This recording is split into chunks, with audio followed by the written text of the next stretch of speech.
Future predictability based on historical results is how people make decisions, or they do it on hope, or they do it on bad advice. So if you're a business owner and you're struggling through your people in your business, then you have to acknowledge you're probably not being the most effective leader.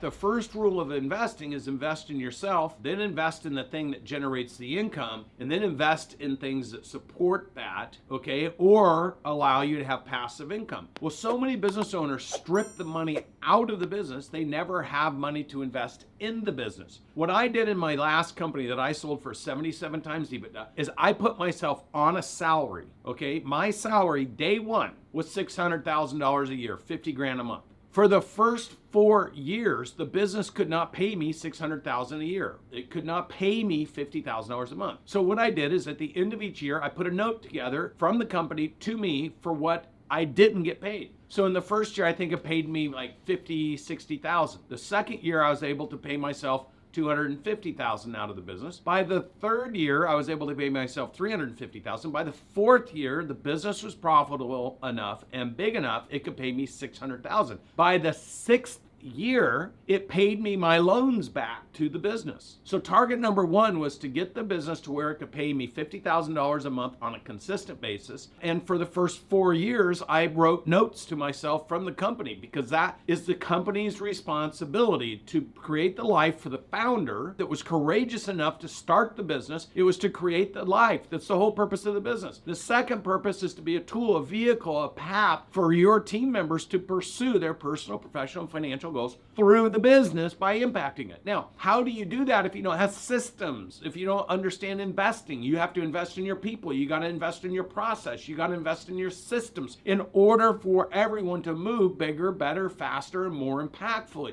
This is why by the time you're 25 million, 14 to 17 different systems, your people get confused. Where there's confusion, there's always failure. So when you look at the growing and scaling process, you have to understand if there's 76 key elements from startup to 125 million in revenue, and then underneath that, there's 10 elements at the top, from all the way from strategy, all the way to investment thesis. Marketing, okay, you got to learn how to promote. Sales, you got to learn how to convert. People, you got to learn how to bring people in or you can't grow and scale. And then it goes to operations, and then it goes to finance, because these are the things you need to learn bigger, better, faster, and more impactfully. But here's the thing, if you isolate and you do those in isolation, then you have to decide which elements of all this information over 2 days in each program am I going to deploy in my business to get the fastest traction, the biggest,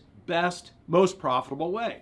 Let me just tell you something. You don't have a reference point for what we're teaching you here. Like, you're on this program watching it going, okay, what are these guys? There's a lot of information, a lot of detail, drinking out of a fire hose. But you have to understand that this was what was used in 2009, 10, 11, 12, then again in 16, 17, 18 to understand what allowed thousands of businesses to grow and scale and create massive value versus those businesses that failed. And the way we did that is we surveyed so many business owners. You know, when we went out to 4,000 entrepreneurs the first time around, then another 6,000 the second time around, and we asked, how much do you expect to grow next year? They picked one of three responses. Number one, they picked a percentage, some percentage. Number two, they picked some dollar amount. So say there were 3 million, they're like, I want to grow by another million. Or number three, 42% of the respondents said they want to quit declining. So they were actually in decline. Now, when we went back and qualified the first and second response, which was what was the percent you wanted to grow or what was the dollar amount,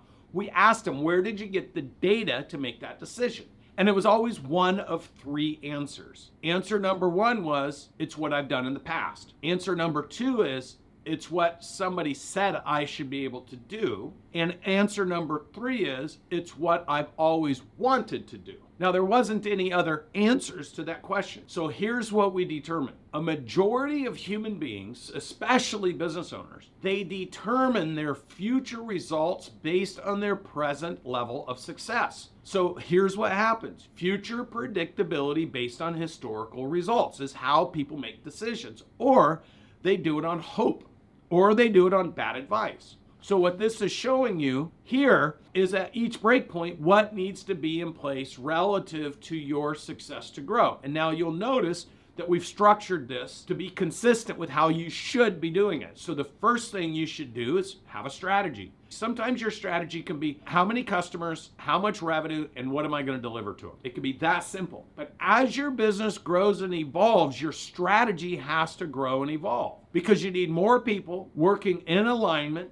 looking at the right things, executing the right way, and then driving the right value. That requires a strong sense of leadership. The true definition of leadership is making other people's success easy. So if you're a business owner and you're struggling through your people in your business, then you have to acknowledge you're probably not being the most effective leader.